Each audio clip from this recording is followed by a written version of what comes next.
Bueno, buenos días a todas y a todos. Bienvenidos al último evento, ¿no?, de Romatón, de estos 3 días de charlas, de proyecciones de la película. No sé si la mayoría habéis estado en la proyección de la película. ¿La habéis visto? ¿Quién no ha visto la película? Genial. Sí, ese era el motivo de Romatón realmente, que nadie se escapara sin ver la película. Pero bueno, ahora vamos a tener un bonito debate porque se va a poner la voz a los alumnos, tanto del grado de Filología Hispánica como de Antropología, incluso invitados del grado de Comunicación Audiovisual. Entonces, para no quitarles más tiempo, bueno, la pregunta que nos hemos hecho ante este debate, ¿no?, es qué transmite Roma a las jóvenes universitarias, ¿no? Un poco de las opiniones y los... Bienvenidos. También me gustaría decir que Carmen González Márquez, que va a hablar ahora también, hizo la verdad, un trabajo precioso llamando a esta mesa ruido, orden, machismo y ausencia, ¿no?, que son 4 palabras que seguramente nos habrán venido todos a la mente al ver la película, ¿no? Y también agradece a Ángeles Mariño Sala, que es la creadora del precioso dibujo que habéis visto en el programa de Romatón. Y bueno, en principio voy a ir dándole la palabra a los alumnos, los voy a presentar y al final pues tendremos una tanda de preguntas y nos gustaría mucho que intervinierais todos, ¿vale? Para saber. Esto al fin y al cabo está para vosotros y para que digáis vuestras impresiones, ¿vale? Empezamos con Laura Rodríguez Díaz, alumna del grado de Filología Hispánica. No sé dónde está, ¿sí? Buenas tardes. Bueno, a mí me interesa principalmente de la película tanto un plano social, político, como un plano poético, estético, porque veo que Cuarón realiza un retrato de la sociedad mexicana de finales del 20, creando un contraste entre una sociedad burguesa, una familia de clase acomodada y una clase obrera vinculada al indigenismo, ¿no?, vinculada al mundo indígena. Y bueno, aparte, hay un debate entre los espectadores, la crítica, que me gustaría también plantear aquí, si la mirada de Cuarón es burguesa y simplemente lo que hace es un retrato, o si va más allá y hay en el retrato va implícita una crítica a esa sociedad. Y por otra parte también la película me recuerda muchísimo a la obra del escritor mexicano Juan Rulfo, tanto en un plano literario como en un plano fotográfico, porque bueno, Rulfo creo que es un maestro de la poética del silencio y en la película Roma hay unos diálogos concisos, llenos de ausencia de verbal, ¿no?, que podrían tener también implícito una crítica. Y también, bueno, Rulfo, a través de la fotografía, está en búsqueda de la mexicanidad. No solo él, sino también otros grandes maestros de la fotografía mexicana, como son Tina Modotti o Graciela Iturbide. Y la película, no solo por lo que es la elección del blanco y negro, que creo que está también influida por esa serie de fotógrafos, sino por esa búsqueda de la identidad mexicana, que marca no solo la cultura mexicana, sino hispanoamericana en el siglo XX, creo. Bueno, surgen los movimientos culturales indigenistas y básicamente eso es lo que me gustaría plantear. Muchas gracias, Laura. La verdad que sí, no sé si habíais pensado en ese vínculo con Rulfo y me ha encantado esa apreciación. Bueno, Julieta Elizabeth Guerra González, grado de Filología Hispánica. Nos encantaría que nos dijeras tu opinión. Sí. Hola, mi nombre es Julieta, yo soy de México, de hecho nací allá y estudio en Estados Unidos, pero vine aquí a España a hacer un Erasmus y la verdad, cuando supe de la película me enteré por Juan Pablo y fue algo súper emocional, la he visto más de 10 veces, pero en sí yo me identifiqué mucho como la cultura porque yo lo viví en persona y me hizo reflejar en lo que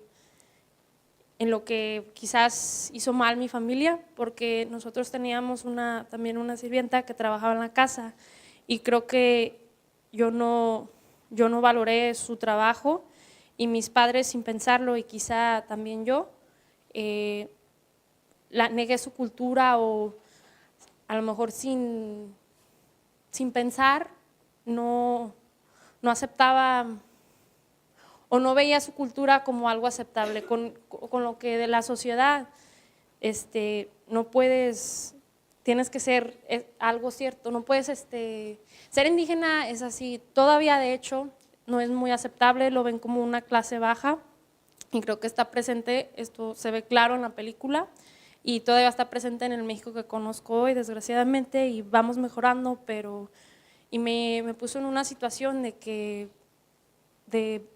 no sé, de revalorar lo que pienso de las personas y yo nunca había visto esa discriminación y de darle las gracias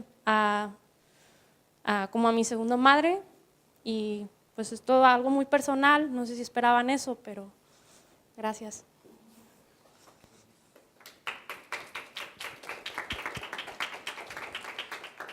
Precioso testimonio, la verdad, desde lo más profundo de la vida personal, ¿no? Para que veamos, ¿no?, cómo diferentes, la misma película no nos puede mandar mensajes tan diferentes, ¿no? Muchas gracias. A continuación, Carmen González Márquez, que como ya os comentaba, es la creadora del eslogan de la mesa de hoy, alumna también de Filología Hispánica. ¿Está por aquí? Ah, es que no las conozco. Bueno, yo soy Carmen y para mí Roma fue como una marea de emociones que rompió a mitad de película más o menos cuando ocurre la escena con la playa y los niños. Yo pensaba que se iban a ahogar todos y siento que en la película parece que no pasa nada a simple vista, pero en el fondo sí que pasan cosas y sobre todo pasan cosas en la gente que la está viendo y la está interpretando. Y para este título escogí la palabra ruido para la R porque siento que el ruido de fondo era mucho mayor que cualquiera de las palabras de los personajes, porque Cleo dice más con su silencio que todos los demás personajes cuando hablan. De hecho, hay muy poco diálogo y el ruido de fondo a mí me agobiaba mucho y me provocaba una sensación de desasosiego todo el tiempo, de ansiedad, sentía que todo se estaba precipitando y que iban a ocurrir cosas peores de las que al final acaban pasando. De hecho, al final, cuando ella está atendiendo al final y no aparecía, yo pensaba que se iba a suicidar o que iba a pasar algo todavía peor.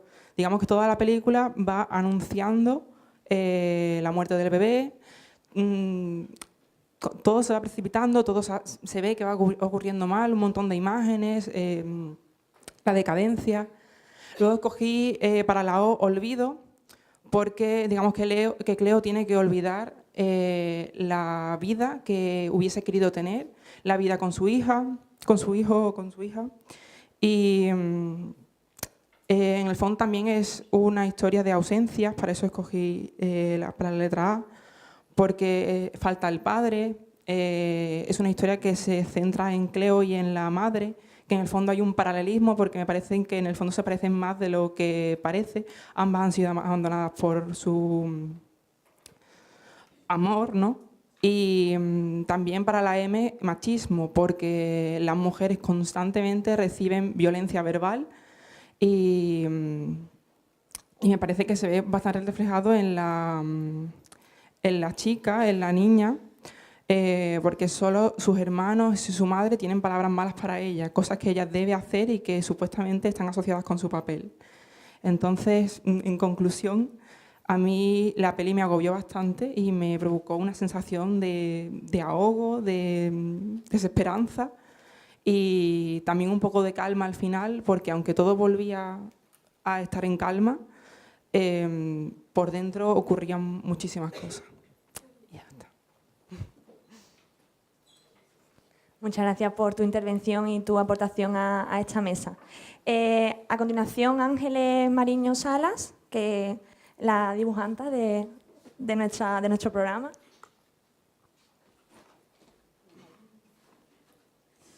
Pues lo que yo pienso de Roma es básicamente lo que ha dicho ella.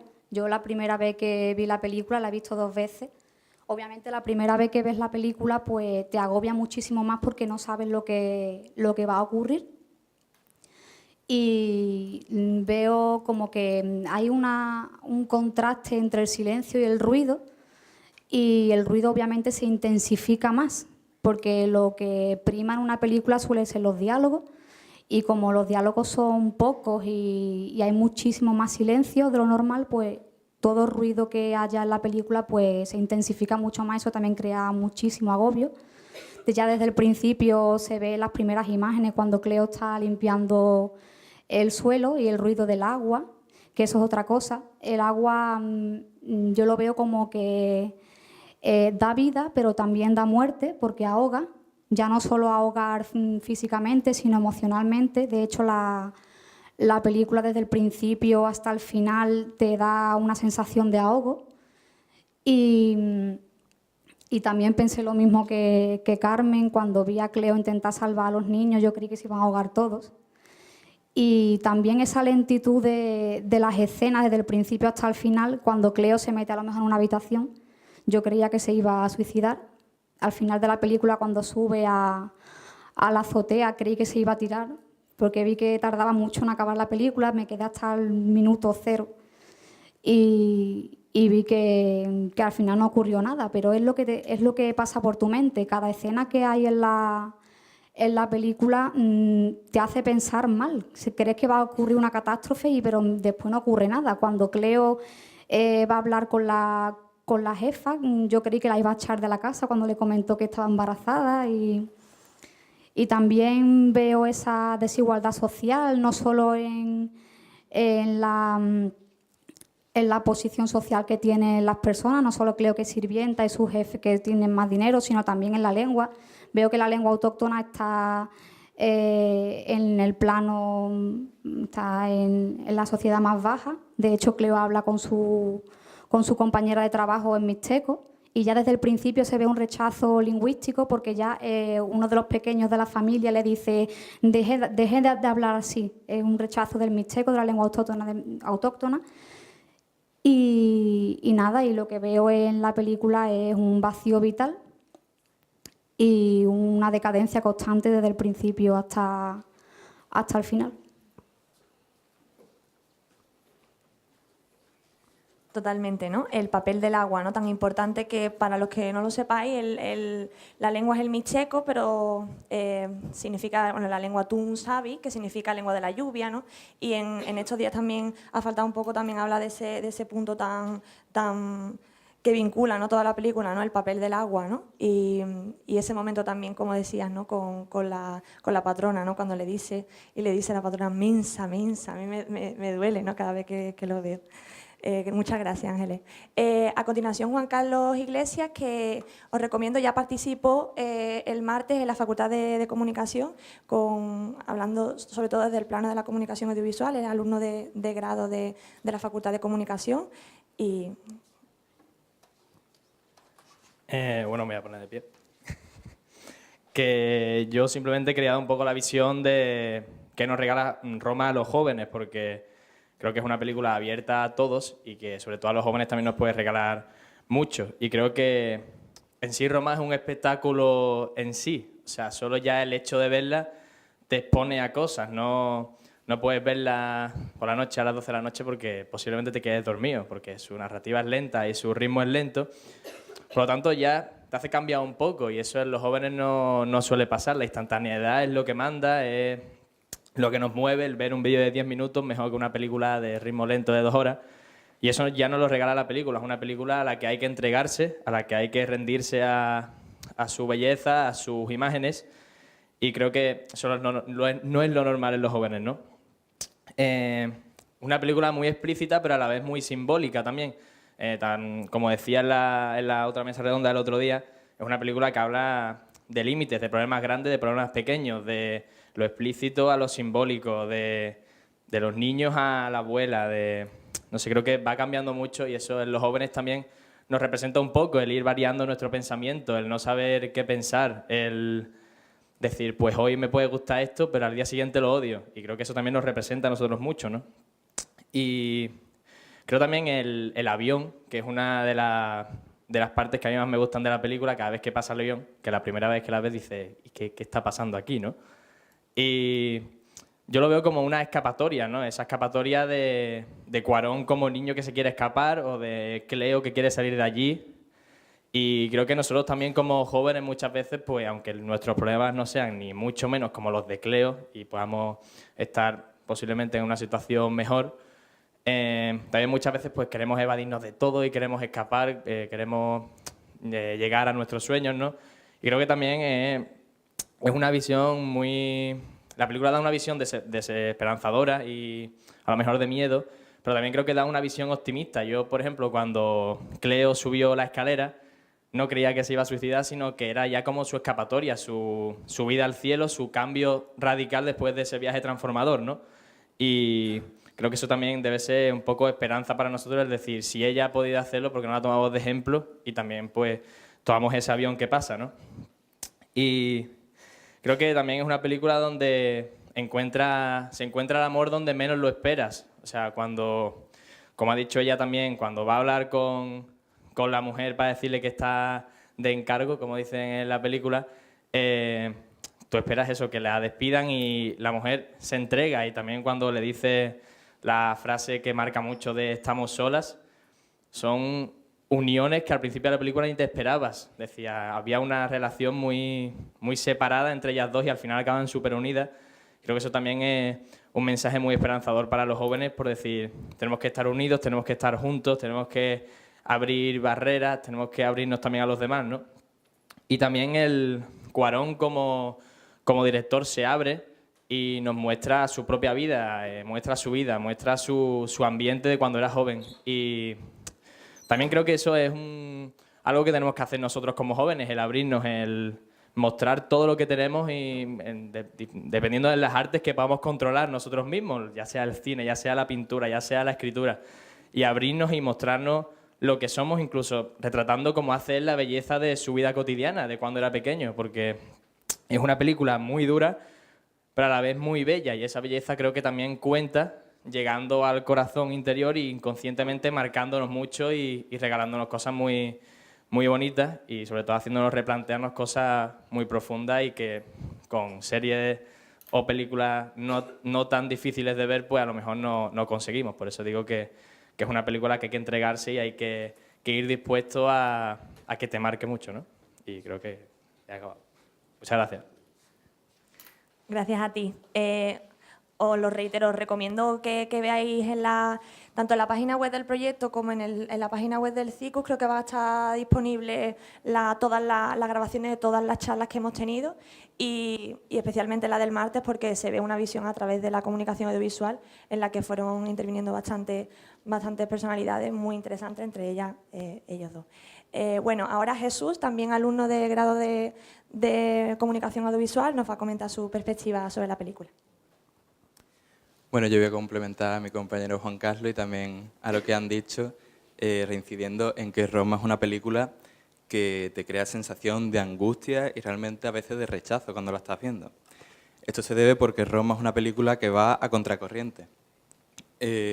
Las películas que vemos hoy en día, creadas por la industria cultural, nos presentan un producto fácil de ver, ameno. Pero Roma, por ejemplo, con sus planos largos y abiertos, hacen que haya mucha información en un solo plano y muy cuidado, crean mucho detalle y hace que el espectador tenga que estar muy concentrado viéndolo, a diferencia de otras películas que son para un consumo ameno y que se puede hacer mientras haciendo los deberes o mientras estás comiendo. No, con Roma tienes que concentrarte. Por otra parte, también lo que ha dicho nuestra compañera, que ella se empatiza mucho con la película, pero nosotros desde Occidente es muy difícil que podamos empatizar con una cultura que no conocemos. Por otra parte, también el blanco y negro crea una distancia, sobre todo entre los más jóvenes, ahora que todas las películas están hechas en color, hace que nuestra proposición a verla sea más negativa. Por otro lado, también lo ha comentado ella, que el silencio está más presente que el diálogo y a veces cuando el diálogo aparece en una lengua que ninguno de nosotros conocemos. Esto es totalmente diferente a otras películas comerciales debido a que se intenta que haya impulsos constantes mediante la inserción de música o de diálogo. Con Roma es casi siempre silencio y eso, crear imágenes, o sea, crear comunicación a través de las imágenes. Y esto, en resumen, lo que hace Roma es sentir angustia e incomodidad. Por ejemplo, con la escena del parto, es un plano fijo en el que literalmente en el plano del fondo se está reanimando a un bebé abortado, algo muy fuerte. O la escena de la playa o la escena de la revuelta armada, son escenas que verdaderamente te hacen sentir mal y eso puede hacer que luego la gente cuando salga a ver la película diga, pues a mí no me ha gustado. Y esto se ve desde todos los ámbitos. Tenemos un diputado en el Parlamento que literalmente ha dicho no me gustan las películas que me hacen sentir mal y que lo que hay que hacer es financiar el cine patriótico. No voy a decir nombre, pero sabréis quién es. Y luego, ya que estamos en la Facultad de Filología, pues quiero hacer un paralelismo con El árbol de la ciencia de Pío Baroja. Yo cuando lo leí en segundo de bachillerato me pareció un libro tedioso, pero tedioso de leer.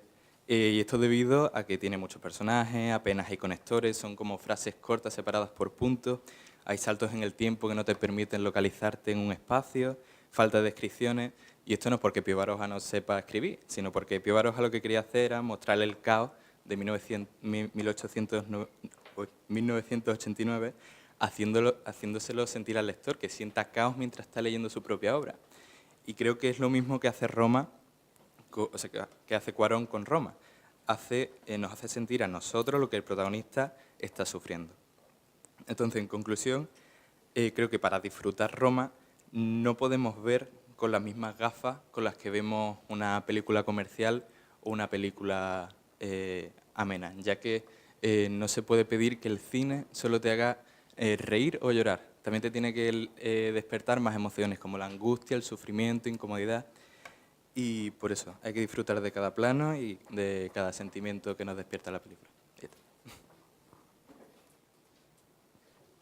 Muchas gracias, Jesús. Bueno, voy a simplemente decir un minutito antes de empezar con los alumnos de antropología, que bueno, no sé si conocíais la lengua Tu'un-Savi, si la habéis conocido por primera vez a través de la película, pero por si no lo sabéis, desde la Universidad de Sevilla tenemos un proyecto maravilloso que se llama Natiako Tu'un-Savi, que es único en el ámbito nacional y casi en el ámbito europeo, porque realizamos actividades de documentación y revitalización de esta lengua, de la lengua mixteca, con lo cual os invito a que bichéis por la web, que sigáis viniendo a actividades como esta, que patrocinadas por el área de Lingüística General de la facultad, pero también otras muchas actividades que realizamos fuera de la universidad. Y bueno, ahora va a tener la palabra Teresa Manga de la ay. ¿Quieres bajar mejor tú para que te pueda grabar? Sí. Alumna de grado de Antropología de aquí de la Universidad de Sevilla. Bueno, yo quería enlazar mi intervención con la primera que ha hecho la compañera, porque sobre todo lo que veo en esta película y en la crítica cinematográfica es que se ha romantizado demasiado, bajo mi punto de vista, la diferencia de clases que podemos ver constantemente en la película. Al final de la película, cuando Cleo tiene esa revelación a través del agua, ¿no? Y de la simbología del agua, y la señora le dice que todos lo quieren, que forma parte de la familia, ¿no? Realmente no se ve, mediante la simbología que sigue en la película, no se ve que eso sea una realidad. Cleo sigue viviendo en otra parte de la casa, Cleo sigue sentándose en la parte trasera del coche. Creo que está claro que en algunos puntos el director intenta hacer una relación, intenta crear un vínculo entre las dos mujeres protagonistas de la película, pero esa relación está un poco impostada. Está claro que las dos sufren una opresión por el hecho de ser mujeres, pero bueno, las opresiones son interseccionales, ¿no? Entonces, y durante toda la película se ve como la señora tiene un poder sobre Cleo que ella no puede ejercer. Y ya por acabar relacionándolo un poco con el tema lingüístico, me parece muy relevante el tema de que en ningún momento, si de verdad hay esa conexión que se pretende hacer ver entre estas dos mujeres, la señora de la casa no se preocupe de hablar la lengua originaria de Cleo. Siempre es ella la que se dirige en una lengua que realmente no es la suya, por lo tanto, en un contexto social que no es el suyo, al resto de miembros, excepto con la otra criada de la casa, pero nunca es al contrario.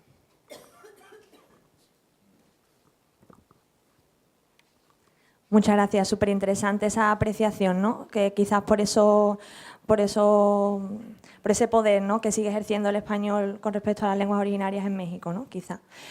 A partir de, ahora va a tener la palabra Aline Lara, representante del IAL, Instituto de Estudios Universitario de Estudios sobre América Latina. Muchas gracias. Gracias. Bueno, no, que ya prácticamente los chicos han dicho todo. Digamos que yo lo que les puedo aportar a todos vosotros, y como ven, tengo ya la mezcla entre el mexicano y el sevillano, porque ni siquiera castellano, es precisamente mi perspectiva como mexicana. Y que cuando yo vi Roma, puedo decirles que mi conclusión fue que es una película para dos públicos, un poco de la mano con lo que decía Jesús, ¿no? Una película que les hablo de dos públicos porque es una película altamente mexicana. O sea, la complejidad que existe en esa película claramente no es vista por la persona que no es mexicana, por el hecho de que hay muchos conceptos simbólicos, como tú hablabas del agua. O sea, la cultura que nosotros traemos inmersa desde pequeños con el agua es que es enorme.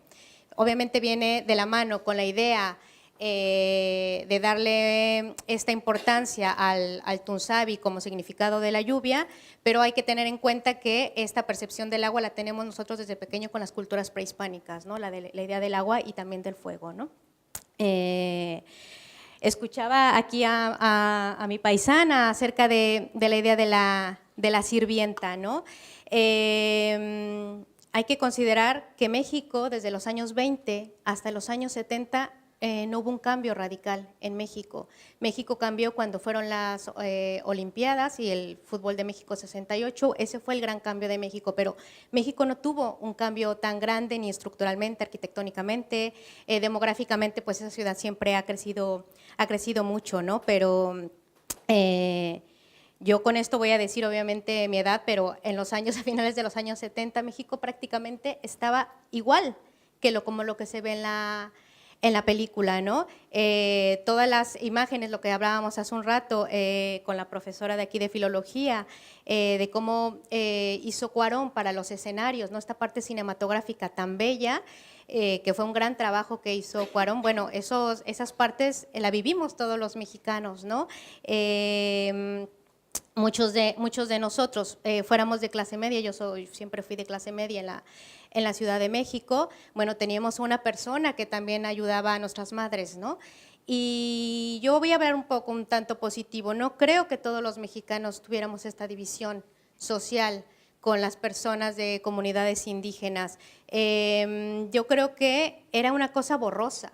O sea, quizá lo que Cuarón da a entender en esta parte de que había una división de clase social, quizá los mexicanos no lo percibíamos así, quizá ahora es más porque tenemos más conciencia de ello, ¿no? Pero no existía esta idea como de racismo, ¿no? Entonces, bueno, estoy aclarando un poco las ideas que me surgen con todos sus comentarios, ¿no? Bueno, finalmente lo que hablaba la alumna de antropología, eso es verdad, ¿no? Esta idea de la percepción que siempre tenemos del indígena pobre, del indígena menor, obviamente existe hoy en día, pero creo que hay que aclarar muy bien la perspectiva que se está manejando ahí y cómo esta sociedad de la familia no existía como esta división tan tajante. Y una cosa más para aclararte, lo de mensa, que es una palabra que, bueno, aquí no se entiende muy bien, ¿no? Mensa no es como una palabra, hasta la fecha yo incluso la ocupo hasta con mis hijas, ¿no? No es una palabra fuerte, ¿no? Es como, bueno, no sé cómo se podría comparar aquí, pero mensa es como decirle, ¿ya ves?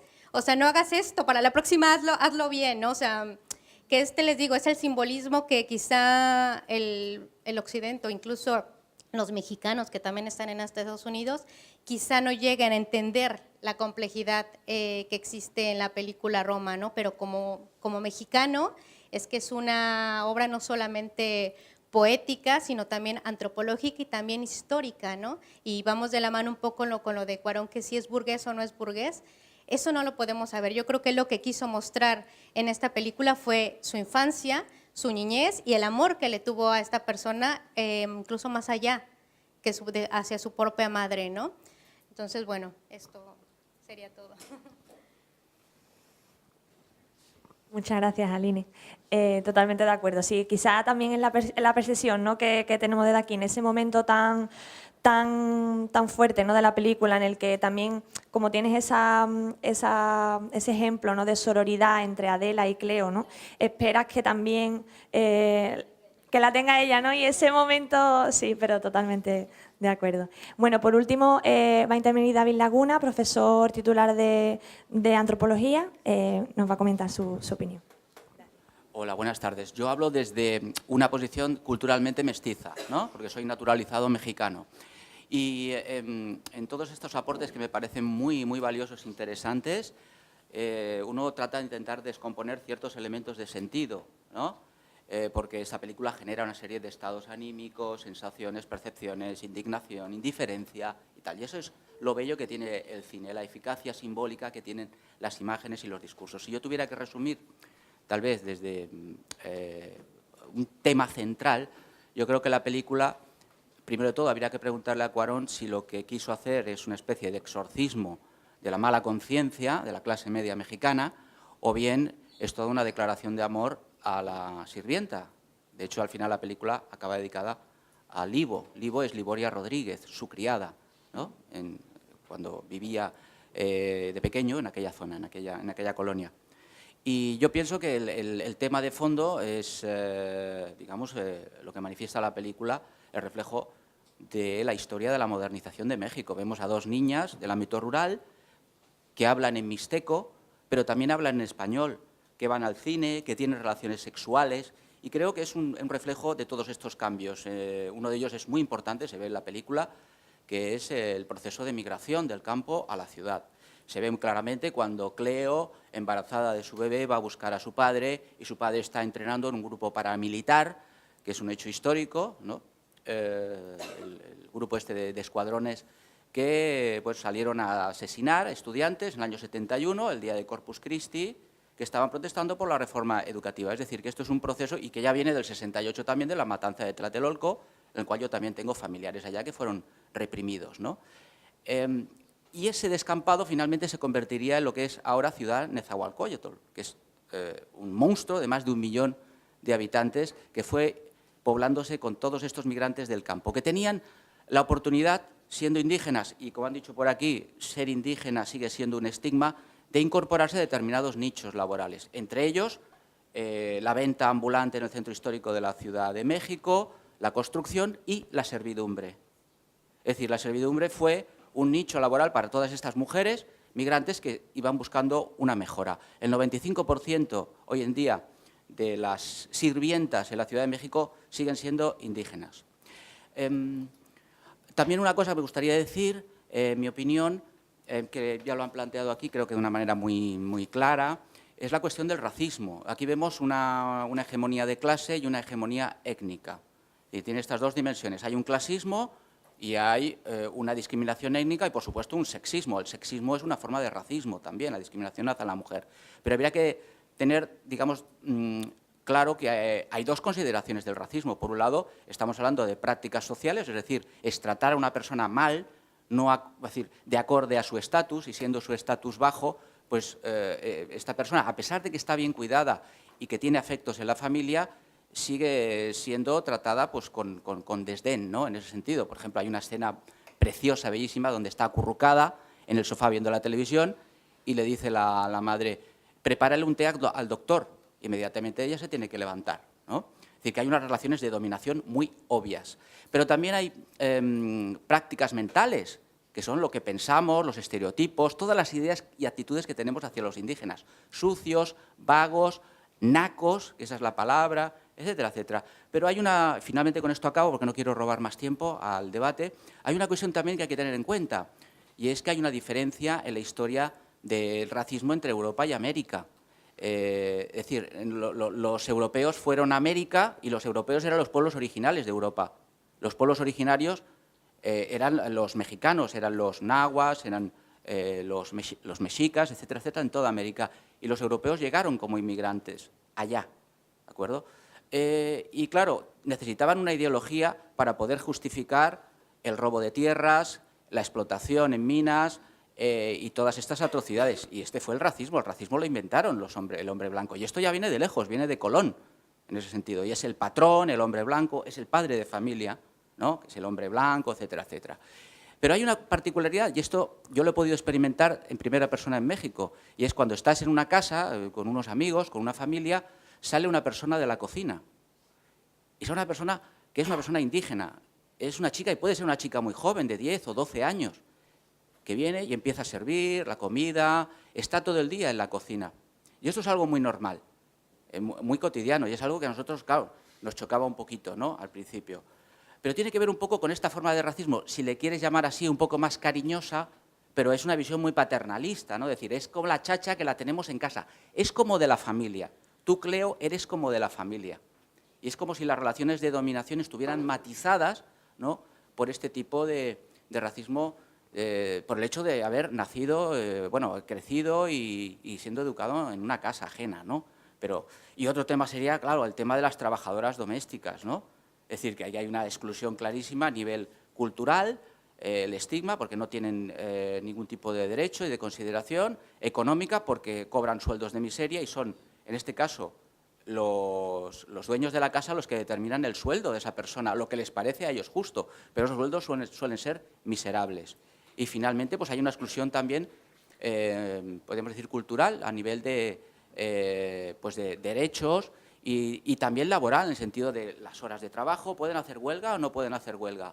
¿Tienen derecho a vacaciones o no? Todo esto no está solucionado, ¿no? Y creo que la película pues plantea una visión muy interesante, ¿no? Muchas gracias por tu intervención, porque la verdad que sí, has tratado casi transversalmente todos los temas que se han ido tratando por todos. Y bueno, ahora nos encantaría que participara el resto de audiencia. No sé si algún tema en particular que se ha tratado aquí o alguno de los que hayan hablado alguno de los compañeros de la universidad. ¿Sí? Hola, mi nombre es Lucía, soy alumna de Juan Pablo y sobre lo que he escuchado y he visto la película un par de veces, es verdad que yo como española no entiendo la cultura mexicana. Yo cuando vi la película, es verdad que algunos aspectos no los entendía y que a lo mejor he entendido después de haberos escuchado o después de haber escuchado a Juan Pablo y otras charlas que se han dado. Pero sí que es verdad que hay algo que es lo que yo sentía, que era esa empatización que te hace sentir Cuarón con la mujer, en el sentido de que yo he vivido desde los 7 años en una familia monoparental. Sé que es mi madre que tenga que salir a trabajar, a limpiar casa, a ser una persona doméstica. Entonces me empatiza mucho porque yo he escuchado a mi madre llegar y a lo mejor tener historias como las que tenía Cleo. Me tratan mal, tengo que callarme, si me dice algo es lo que hay porque me pueden echar y no cobro y no hay dinero para casa. Entonces yo creo que lo he vivido desde muy chica. También veo que a mí desde el principio sí me impactó mucho y creo que se ve reflejada la niña y Cleo, en el sentido de que yo creo que Cleo se siente muy unida a ella, pero porque siente que la tratan igual, que a la niña la tratan igual de mal que ella. Entonces a la única que de verdad le habla en mixteco, que le canta, que la trata bien, que está todo el día con ella, porque aunque es muy pequeña, yo creo que esos comentarios que yo creo que ha oído todo el mundo, bueno, todas las mujeres, no te comas las fresas con leche desnatada porque vas a engordar. Y yo creo que, bueno, por lo menos yo sí lo he escuchado. Entonces esa empatización que te hace sentir con todas las mujeres, yo creo que algún aspecto seguramente hayas visto. También destacar la madre aunque tiene una total dominación sobre Cleo, en plan, es de clase alta, también sufre lo que sufren las mujeres, el machismo que sufren las mujeres, y me hace en especial, no sé, destacar cuando ella empieza a romper el coche por el hecho de que es la única manera que tiene de dañar al marido. Entonces, como es lo único que le queda sobre él, pues yo reviento el coche, que es la única manera que tengo de, no sé, de mostrar mi ira, de mostrar mi odio hacia él, porque de todas maneras sigo callada, sigo igual, la casa sigue igual, aquí no ha pasado nada, pero yo reviento el coche porque es lo único que puedo transmitir. Y creo que más o menos es lo único que eso. Totalmente de acuerdo, sí, ese momento, además el coche como símbolo de la masculinidad, ¿no? En la película, ¿no? Desde el comienzo, ¿no? Hasta el final, ¿no? Hasta cuando ya se libera y es su forma de vengarse, ¿no? De eso. ¿Alguien más quiere decir algo? ¿Sí? ¿Aquí? Bueno, yo quería sacar a la luz dos temas, ¿no? Uno es el tema del desarraigo de la gente de los pueblos originarios que va a la ciudad y que intenta mantener los vínculos, pero no lo consigue de todo. Bueno, ya lo habéis visto, que Adela y Cleo se ayudan y al mismo tiempo forman como una especie de nodo, ¿no? Unido a su comunidad de origen, porque son del mismo pueblo, ¿no? Y de hecho las dos protagonistas, las actrices, también lo eran, ¿no? Y Cleo, efectivamente, en Cleo se nota muchísimo más que en Adela ese desarraigo, ¿no? Cleo se tiene que mantener en el aire porque ha perdido las raíces, ¿no? Yo creo que la referencia al avión va por ahí, porque ella no es que viaje mucho en avión, la verdad. Y por otro lado, el tema de las consecuencias que tiene ese desarraigo en un mestizaje que no se integra realmente en una sociedad donde no está previsto que se integre, porque es una sociedad terriblemente clasista. México ahí es terriblemente clasista. Y yo lo he experimentado porque vivía en las comunidades indígenas, viajaba a las ciudades y y yo viajaba en guaraches, ¿no? Quiero decir, y bueno, pues desde la perspectiva guarachera, ¿no? La perspectiva guarachera de la vida, pues he notado cada vez que pasaba un escalón, ¿no? Y eso se refleja en el personaje de Fermín. Fermín es un personaje muy negativo, es un personaje diabólico, ¿no? En la película. Es así, ¿no? Es cierto. Pero, sin embargo, quizás en otra historia, o a lo mejor se le puede interpretar de otra manera, no sé, yo lo pregunto. ¿Se puede interpretar de otra manera a Fermín? Tened en cuenta que Fermín es un desclasado también. Ha perdido a sus padres, se ha criado cuenta su parte de la historia, ¿no? E intenta hacer de su vida una épica, ¿no? Y fijaos en qué desastre acaba, ¿no? ¿En qué desastre acaba esa épica? Pues eso ha pasado en México muchas veces. Y el ejemplo más claro lo tenemos en la narcosociedad, ¿no? Yo he vivido el hecho de que personas indígenas con las que yo he convivido se acabaran integrándose en el narco. Es horroroso. Y yo no sé cómo se puede consentir eso, la verdad, ¿eh? Por eso también en México hay de vez en cuando revoluciones. Claro que hay revoluciones, ¿eh? Y bueno, pues supongo que la única manera de resolver esa concentración de gases que al final acaban en explosión, ¿no? Esa sensación de vulnerabilidad que provoca, que se manifiesta en los terremotos, ¿no? Cuando está desintegrándose, ¿no? la sala de maternidad y cayendo los pedazos encima de los bebés, ¿no? Pues solo se puede encontrar salida además de diciendo Santi, Santi, Santi, al final de la película, asumiendo que es necesario un cambio, ¿no? Y quizás ha empezado Cuarón a conseguirlo con esta película, ¿no? Como provocar ese marea de empatía hacia la gente indígena, ¿no? A ver qué pensáis. Sí, total, ¿no? Incluso a raíz de la escena de la película, ¿no? La elección de Yalitza Aparicio, toda la cantidad de críticas que se le han hecho, no solamente por no ser actriz profesional, sino por su origen, ¿no? ¿Alguno habéis visto toda la polémica? ¿Queréis decir algo con respecto a eso? ¿Qué os parece que una actriz, por ejemplo, como Yalitza, ¿no? que nunca había participado en una película, acabe siendo la primera mujer indígena nominada a los Oscars? ¿Nos parece? ¿Sí? Total, ¿no? ¿Alguien quiere decir algo? De la polémica que dicen no sé, no puedo opinar, no tengo los datos. Quizás sí como perspectiva de quien tiene otra edad, que soy mayor que todos los alumnos que habéis hablado, a mí me gustaría hacer un comentario pro domo nuestra, quiero decir, trayendo la película a nuestro entorno actual. Y a mí me ha sorprendido mucho la sorpresa que a los alumnos ha provocado que la película en principio no pase nada. Cierto es que cuando yo la he visto, que la he visto esta semana, pues ya sabía que trataba de una empleada doméstica, es decir, que ya, bueno, ya sabes que no es una película de superhéroes, obviamente, ¿no? Pero me confirma mis sospechas de que el mundo va muy rápido. Digamos el mundo audiovisual, porque la vida en general es tan lenta, yo creo, como la película.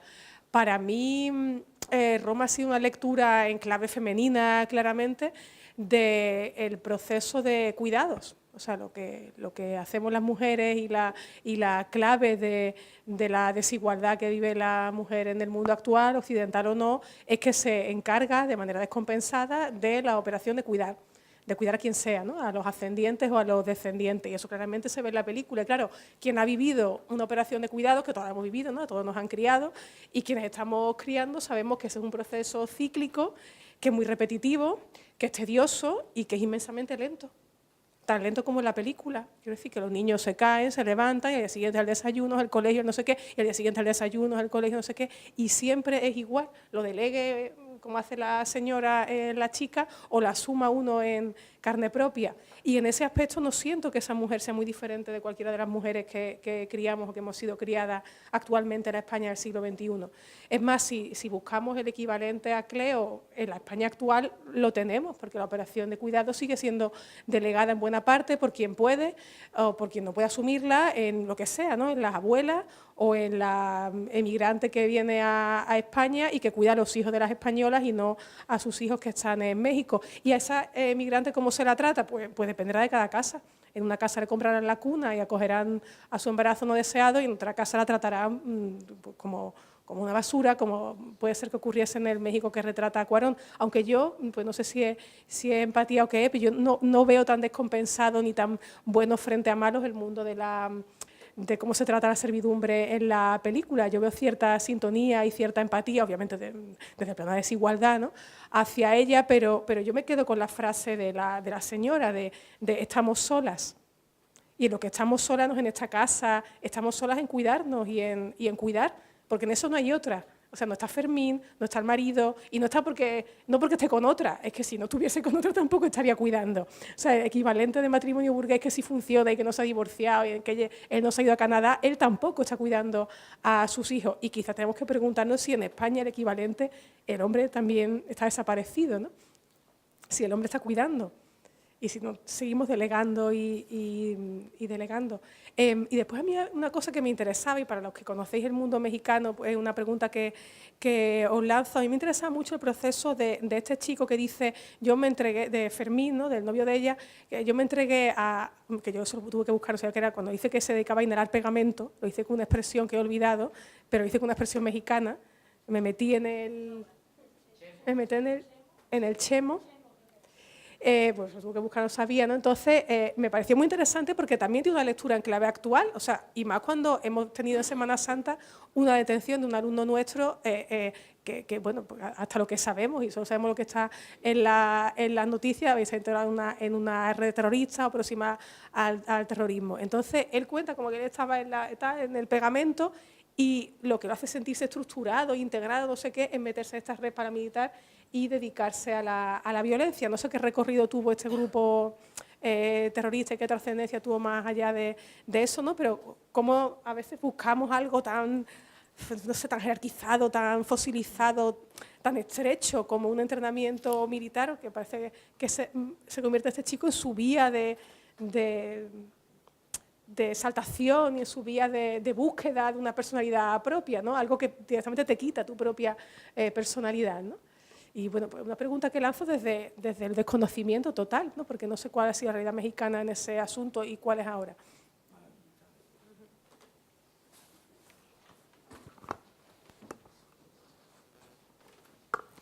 Hola, soy Ángeles, profesora de Antropología de la Comunicación en el grado de Antropología. Quería hacer algunos comentarios, no sé si alguna vez ha salido, yo desde luego lo interpreto de esa manera, ¿vale? En primer lugar, me llama mucho la atención el propio título de la película, Roma, evidentemente hace referencia al barrio de clase media, media alta, mexicano, etcétera, pero arrastra otro sentido que está trasladado a toda la película y es un sentido profundamente colonial, específico del proceso de colonización, de la atlantización de un mundo mediterráneo, hispano-romano, muy particular, que conserva ese sistema patriarcal y al mismo tiempo paternalista en una estructura de clase muy particular en el que el sirviente doméstico es parte de la casa, pero no un igual. Entonces, eso está arrastrado en la película.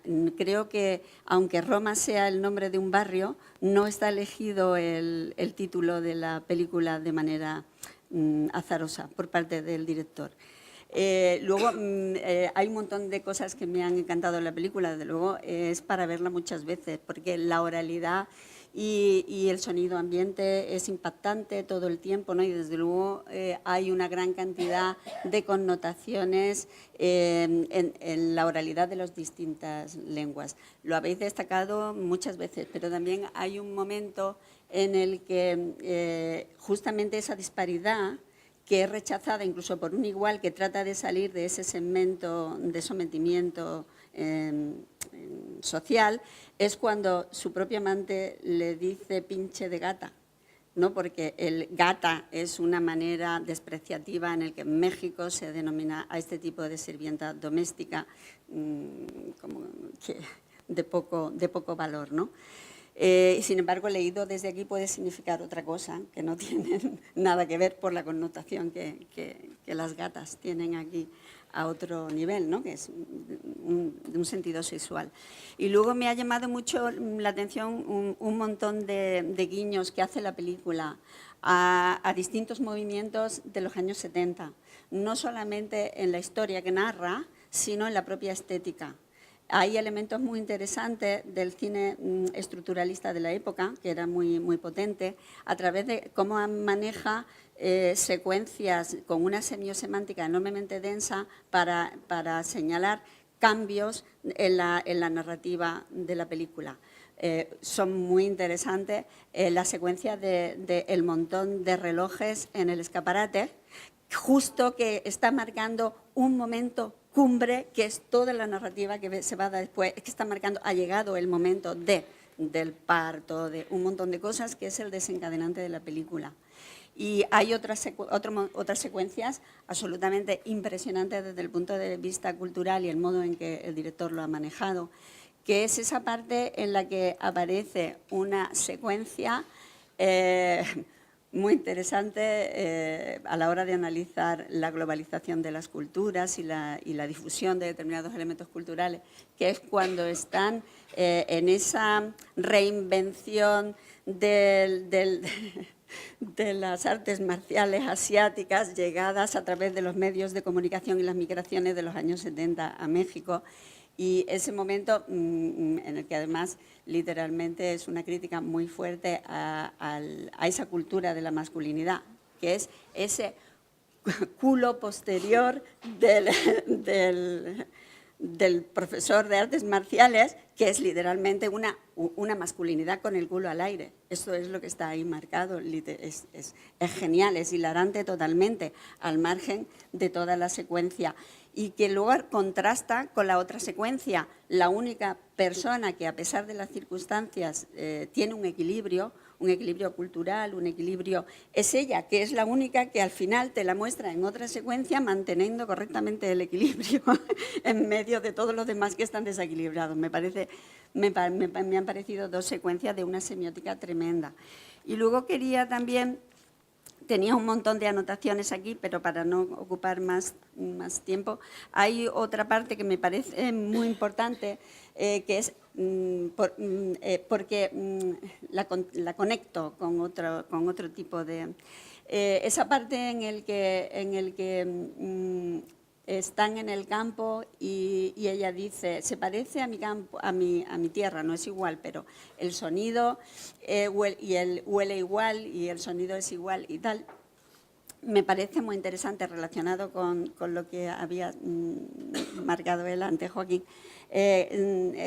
relacionado con el sentido del arraigo y el desarraigo, como generalmente la conexión a través de los sentidos, esa memoria hiponoética de la que hablaba Agustín García Calvo, entre el tiempo lento de las sociedades rurales y la sociedad de las prisas, donde todo tiene otros sentidos distintos, ese momento en el que la está arraigando a través de los sentidos. Esa parte me ha parecido genial. Y luego es muy bueno la conexión con ese momento de los años 70, cuando se está construyendo a través de los medios de comunicación el imaginario del progreso sin fin y de la carrera extraplanetaria, cuando se rompe la secuencia y luego lo que aparece es una realidad absolutamente lamentable en la que va caminando por un terreno enfangado lleno de farolas, de barracas y justo después de la carrera tecnológica que está vendiéndose, ¿no?, en los medios de comunicación. Esas secuencias son tan propias de los años 70 y están tan bien recreadas que me han parecido geniales la forma en que el director de cine ha jugado con la semiosemántica de todos estos elementos. Yo amo México de corazón. Entonces, para servir de contraste, yo me crié en un barrio sin asfaltar y el ambiente, la atmósfera de la globalización, que ya entonces existía, pues claro, no la acaban de inventar ahora, ¿no? Por ejemplo, el uso de las artes marciales como medio de ideologización de las clases trabajadoras, hijos de clases trabajadoras, ¿no? Por ejemplo, Fermín, que llevaba unos luchacos en el bolsillo para ir al cine. Yo no sé para qué quería ese buen hombre llevar unos luchacos al cine con su novia, ¿no? Qué absurdo, ¿no? O la exhibición que hace efectivamente de machismo, de afirmación machista delante de la chica, que la hace reír. Ella se ríe, ¿no? Pues de él, ¿no? Pues eso forma parte de la cultura de esa época, en los años 70 en España. Tened en cuenta que en aquella época, por ejemplo, todos los cinturones chabolistas de las ciudades existían aquí en España. Entonces, en Madrid era impresionante. Eran enormes, pero aquí en Sevilla también, ¿verdad?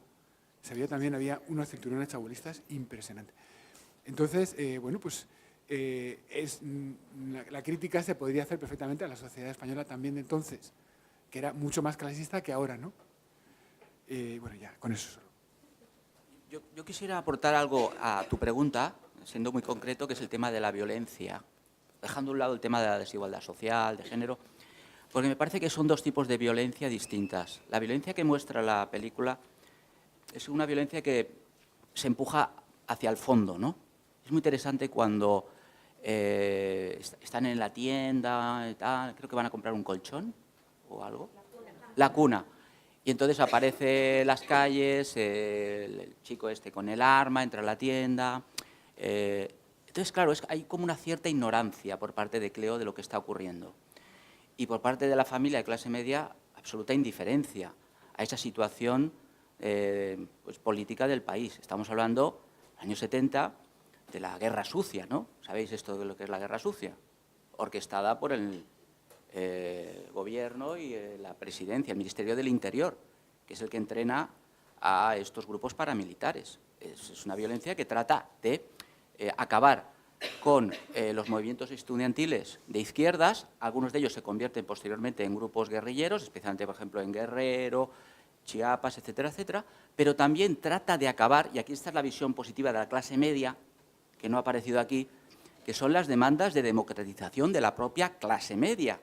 Lo que pasa es que aquí vemos a una familia muy estereotipada que le importa un bledo esta situación de democracia o no del país, pero hubieron muchas luchas por parte de clases medias en el país exigiendo, frente a este régimen monocolor, que es decía Vargas Llosa, que era la dictadura más perfecta de América Latina, porque siempre la población votaba al mismo partido, ¿no? Entonces es una violencia distinta. Y me gustaría compararla con la violencia de ahora porque creo que lo habéis mencionado. México hoy en día es un país mucho más libre respecto a ese México que vimos en la película, pero es un país mucho más violento. Y las cotas de violencia que ha alcanzado el país son inimaginables. Es muy difícil vivir en esas condiciones. Yo tuve la oportunidad de vivir por lo menos hasta el año 2006, cuando en México la tasa de violencia o de asesinatos estaba más o menos igual que Estados Unidos. Era algo absolutamente vivible. Pero a partir del año 2006, con la guerra de las drogas del presidente Calderón, la situación llegó a unos niveles invivibles, ¿no? Y ya no se trata de esta lucha por la justicia o por la libertad, ¿no?, por la cual luchaban estos movimientos estudiantiles en los 70 o también las familias de clase media.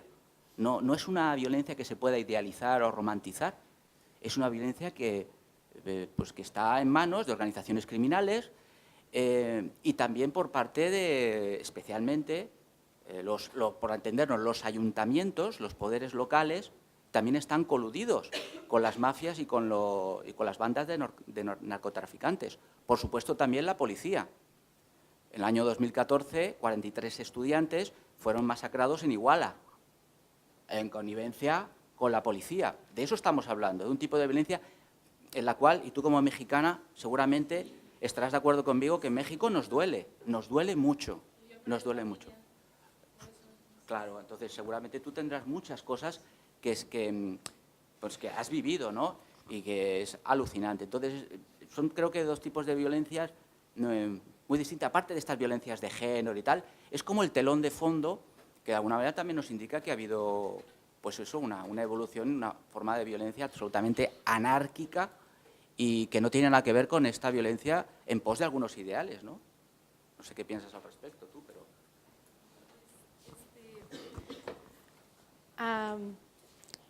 Yo lo he vivido en persona y creo que también es una lucha por poder, porque mucha de la gente, de hecho, dice que amigos y amigos que venían de otro pueblo, de un pueblo indígena, iban a estudiar a la escuela y terminaron, como los discriminaban mucho y vivían mucho, no se sentían parte de la sociedad.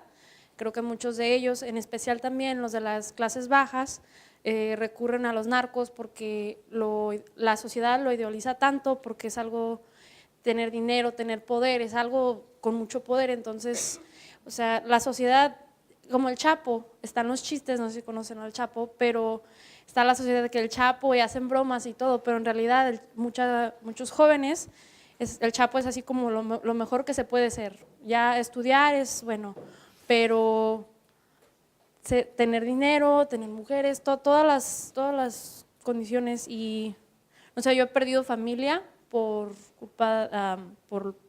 este gran problema del narcotráfico, pero creo que es algo que es más complejo que crimen, y más si se involucran los ayuntamientos, que pasó en mi caso, la policía, lo de los 43 alumnos, y creo que es algo más que viene desde hace mucho tiempo y que ahorita está explotando, pero que desde la colonización, no sé, es algo muy extenso y no sé, ya no sé qué decir, es algo muy personal. Pero me parece muy interesante la idea de que a lo mejor no lo menciona la película, pero esta gente es la que más sufre y al final creo que somos afectados todos. Hay una cosa que ya viene de viejo, que no es nuevo, que es que en la película sale, me acuerdo de una escena cuando Cleo, me parece que dice, a mi madre le robaron las tierras, ¿verdad? Exacto. Se lo dicen a Cleo. Adela.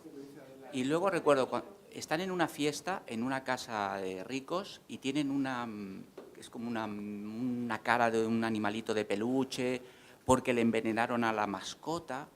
Y, ¿no? Como los perros. Las cabezas que se caen de los perros. Sí, pero porque fueron envenenados, le envenenaron a los perros. Es decir, que eso también muestra otra guerra de baja intensidad que ha sido algo ya que viene de lejos, que es la guerra la pelea por las tierras, que también está ahí como telón de fondo, que percibes que en el fondo es una guerra de baja intensidad, pero que de alguna manera se atenúa debido a la migración. Contra más gente del campo llega a la ciudad, pues no hay tanto problema por las tierras, por la disputa de tierras, porque los pueblos se vacían de gente, se van a la ciudad a buscarse la vida. Entonces, claro, como que queda atenuada esta tensión por la lucha agraria que ha sido una constante, ¿no? Bueno, total. Sí, entonces, es otra dimensión interesante de esta violencia que aparece ahí también, y creo que Cuarón lo explica de una manera muy magistral, ¿no? En ese sentido, que es un conflicto agrario que ya viene de... O sea, que hay muchas cosas viejas, no necesariamente nuevas, ¿no? Pero que son viejas, pero que se transforman. Mira, yo voy a dar datos, espero no ser pesado, ¿no? Pero mirad, muy pesado. El patrocinador, quien patrocinó la colonia Roma, se llama Luis Lam. Luis Lam, que tiene una casa allí, la Casa Lam, una casa museo, tal cual. Este señor era el administrador de una gran hacienda, un latifundio, en la época de Porfirio Díaz, de Porfiriato, que abarcaba una gran parte de Guerrero y Oaxaca, precisamente dentro de la Mixteca, dentro del Ñu Sabi, ¿no? Y, por supuesto, lo que hizo fue correr a los indígenas, claro. Entonces, ahí solo entraban los que eran trabajadores suyos, ¿no? Y estuvieron sacando sus beneficios, sus recursos, insumos, mientras estaba construyendo la colonia Roma. Paradójicamente, pues la colonia se construyó con los frutos del territorio indígena, ¿no? Los frutos del territorio indígena. Y se puede ver todavía los efectos de la deforestación en toda esa región, de esa época y de otras anteriores, por supuesto. Luego, otro dato. En España, nosotros estamos viviendo, pero sin vivirlo, una situación parecida porque no se termina de asumir la diversidad cultural en nuestro país, ¿no? No me refiero solo al tema de los territorios, Cataluña, Euskadi, Andalucía, tal. No, me refiero a la inmigración. Bueno, en España hay un 10% de población inmigrante, se ha reducido un poco, pero alrededor de un 9%, y hay mucha inmigración musulmana, ¿verdad? Mucha inmigración musulmana. Entonces, os recomiendo ver una película que está disponible en Filmin, se llama Slimán. Trata sobre la vida de los jóvenes marroquíes que vienen a España a buscarse la vida y no tienen no dónde caerse muertos, sino dónde caerse vivos. No tienen dónde caerse vivos. Y lo pasan horriblemente mal, ¿no? Y nosotros vemos apenas a los que están en los semáforos, ¿no? Y cómo eso está vinculado también, evidentemente a las personas que consiguen entrar en una casa como internas. En nuestro país, que también lo contó ayer Nadia, y bueno, hablaremos de ello en las conclusiones. A raíz de lo que ha dicho David, porque es algo que me impresionó, no me di cuenta si la primera vez que lo vi, pero María Fernández, que también pertenece al proyecto Endatiaku, señaló que era extraño eso de que tuvieran las cabezas de los perros disecadas allí puestas. Y eso yo creo que es algo que ha traído ahí Cuarón, pero yo no había visto que la gente se dedique, no sé si lo habréis visto vosotros en algún otro sitio, ¿no? Entonces, ¿qué nos está diciendo Cuarón con eso? Porque hemos hablado aquí de la desigualdad hombres-mujeres, clases altas, clases... pero otros elementos centrales de la película son los animales y cómo tratamos nosotros a los animales. Si os fijáis, el perro de la familia solo se escapa una vez, pero enseguida, o sea, que no sale nunca de la casa. Es el que está ahí y es el que produce toda la caca esa que está ahí simbolizando esa desigualdad y esa... Pero luego también lo que habéis comentado antes de Sophie, que es quizás el ser... la niña, que todos sus hermanos la maltratan, que ha comentado Lucía, verbalmente. Hay que ver, no sé cuántas escenas salen, 6, 7, pero en todas sus hermanos están machacándola, interrumpiéndola, llamándola babosa, llamándola gorda, llamándola... Pues incluso Sophie, luego en el campo la vemos jaleada por quien le hace oler feo, que es Leslie, la que habla inglés, a atrapar a un camaleón o a un pequeño... Entonces vemos ese poder que también tiene Sophie, que también lo ejerce sobre esos animales, ¿no? Y eso está presente también en toda la película, y yo creo que ahí Cuarón lo que nos está retratando es la injusticia que existe en el mundo y de las que no somos conscientes porque las naturalizamos, así las damos por hechas, ¿no? Y eso es lo que quería decir. Bueno, ahora vamos a tener alguna otra intervención. Sí. Sí, por favor, así te podemos grabar, porfa. Gracias.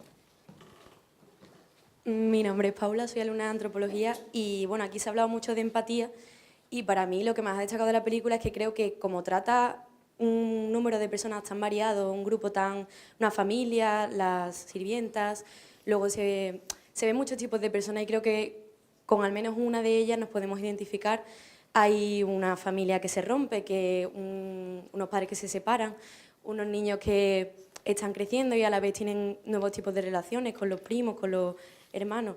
Y también, por ejemplo, el padre cuando va Cleo al hospital a parir y aparece otra vez el padre, es como que quiere ayudarla y presentarle que le apoya y tal, pero tampoco sigue hasta allí, hasta donde va a parir y tal, porque se ven como comportamientos de emociones que muchos de nosotros creo que hemos vivido, situaciones en las que no sabemos cómo comportarnos y tratamos de intentar actuar bien, aunque no siempre nos sale, igual que el novio de Cleo, que parece que es como que está enamoradísimo de ella, que está súper emocionado y tal, y en cuanto eso se sale cambia completamente su personalidad porque realmente a lo mejor no sabe cómo actuar.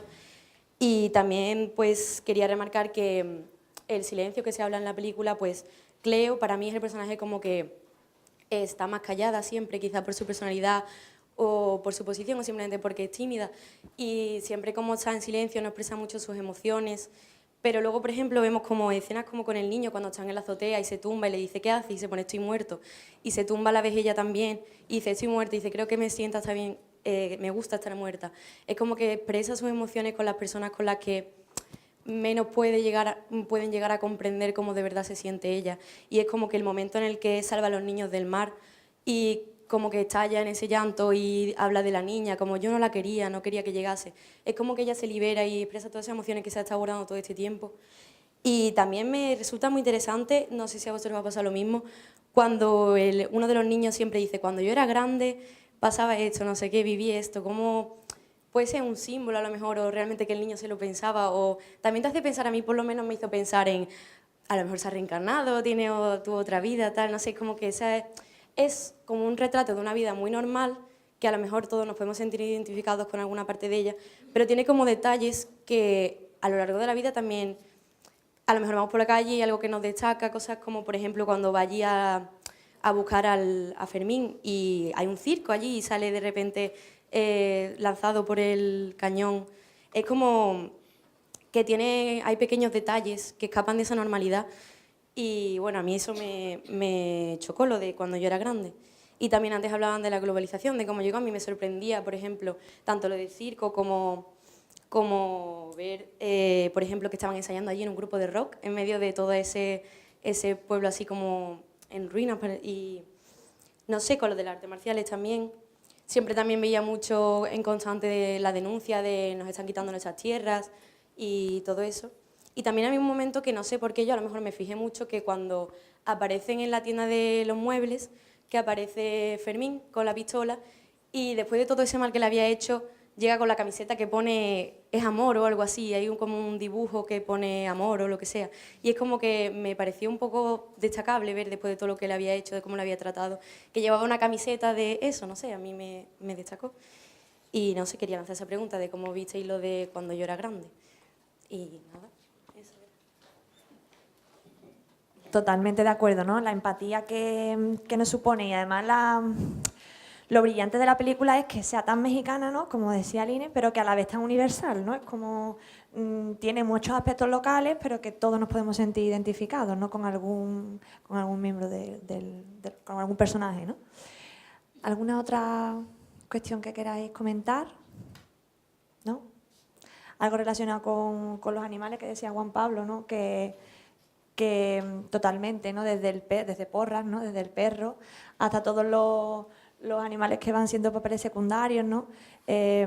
Los gansos, ¿no? de esa escena, tiene mucho que ver, ¿no? Toda la desigualdad, toda la estructura de poder hasta los más débiles que son los animales, ¿no? ¿Nada más? ¿Nadie más quiere comentar algo más? ¿No? Claro que sí. Por lo que decía, yo creo que es una gran obra de arte, ¿no? Roma, y Bueno, luego hablaremos en las conclusiones. Pero en concreto, por lo que acabas de decir, ¿no? Pues ese es un recurso que aparece en el Quijote. Es decir, que hay personajes que construyen historias dentro de la historia. Y eso aparece constantemente. Es decir, no solo tienen distintos planes de vida, los distintos personajes tienen sus propios planes, desarrollan sus propias estrategias narrativas, sino que además se cuentan distintas historias al mismo tiempo, ¿no? E incluso hay estos intercalados fantásticos que abren la imaginación, ¿no? del espectador, te abren la imaginación, ¿no? Pero en la historia, desde luego, hay varias historias cruzadas, varias historias cruzadas, y historias que se cuentan, aunque en muy pocas palabras, de una manera muy visual. Yo creo que esto de cuando él dice esto, yo creo que es el sello de Cuarón. No sé, pienso que cuando yo vi la película y cuando el niño constantemente decía esto, creo que ahí es cuando se reflejaba Cuarón en la película. Obviamente toda la vivencia, ¿no? Pero ahí es como decir, soy yo y estoy hablando desde que cuando yo soy niño, pero detrás de la cámara, ¿no? Y me pareció una cosa que se pudo reflejar también un poco. Bueno, mis hijas son fan de Harry Potter. Y como sabemos, bueno, Alfonso hizo también una de las películas, ¿no? Y hay una escena en Harry Potter donde refleja también su sello mexicano, que pone las calaveras mexicanas, ¿no? Dentro de la película. Entonces, siento que todas las películas que ha hecho Cuarón como que va marcando su sello, y es muy interesante esto que dices, o sea, quizá en esta película muestra esta parte no del silencio, ¿no? Sino hablándolo con esta pequeña frase, pero bueno, eso es una idea, ¿no? que puede surgir.